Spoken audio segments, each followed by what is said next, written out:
कहते हैं वो कानून है, जो इनके खिलाफ होगा वो राष्ट्र विरोधी है, ये इनका कहना है।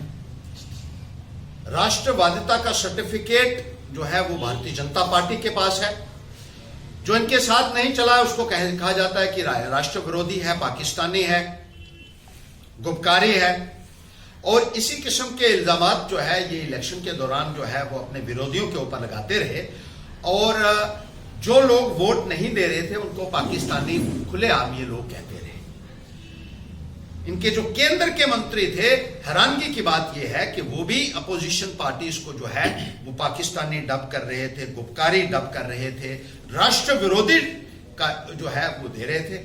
और जिस तरीके से एडमिनिस्ट्रेशन को इन्होंने हाईजैक कर लिया हुआ है वो अपने आप में एक बहुत बड़ी चिंता का विषय है। हमारे वर्कर्स को जिस तरीके से मारा गया, धमकाया गया इलेक्शंस के दौरान और उससे पहले भी उनके ऊपर हमले होते हैं, उनके जो है महिलाओं के ऊपर हमारे जो है वो हमले होते हैं, उनके साथ गाली गलौज होता है, और उनके खिलाफ कंप्लेंट्स करने के बावजूद भी कोई कार्रवाई जो है प्रशासन की तरफ से उन लोगों के खिलाफ नहीं की जाती है।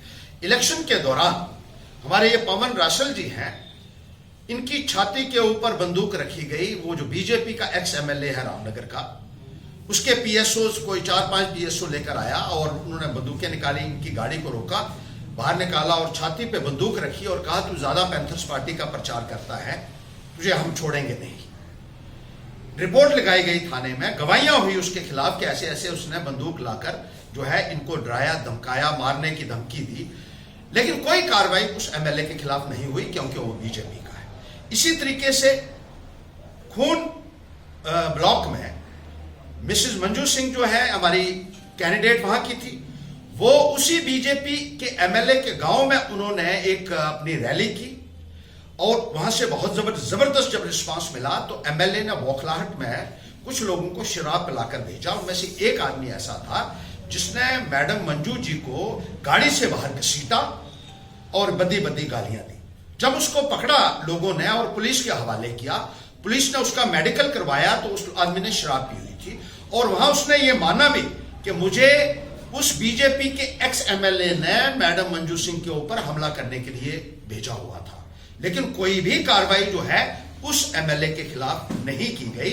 यानी इनको एक ओपन छूट दी गई है कि ये किसी के ऊपर भी हमला कर सकते हैं, किसी को भी मार सकते हैं, काट सकते हैं। इससे पहले भी मेरे और मैडम मंजू जी के ऊपर हमला हुआ था और जिन लोगों ने हमला किया उसने बाद में जो है रैली में ये कहा था कि अगर इनके साथ पीएसओ नहीं होते तो हमने यहां लाशें बिछा देनी थी। उसको ले रहा है।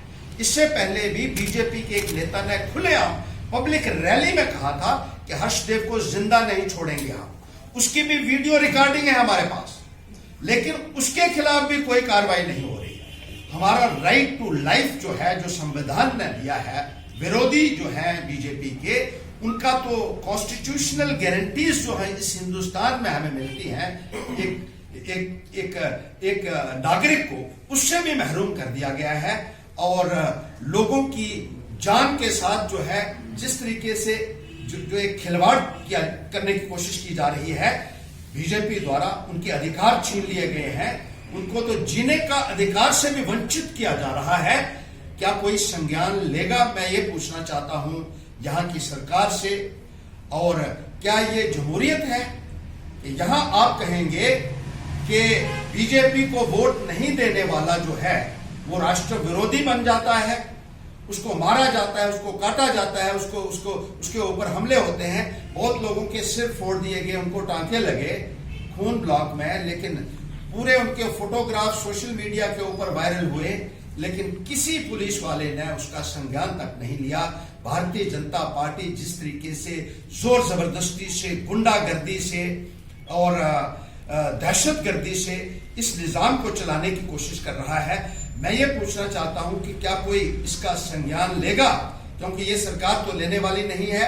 ये सरकार तो तानाशाही की सरकार है, जोर जबरदस्ती की सरकार है।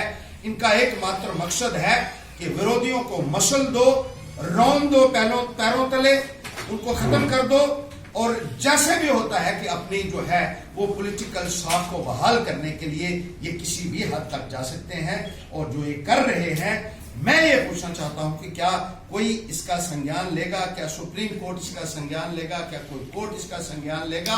क्योंकि एक संविधान के साथ एक बहुत भद्दा मजाक भारतीय जनता पार्टी के नेताओं की तरफ से किया जा रहा है, और इनको पूरी शय जो है वो हमारा निजाम जो है, जो प्रशासन है, वो यहाँ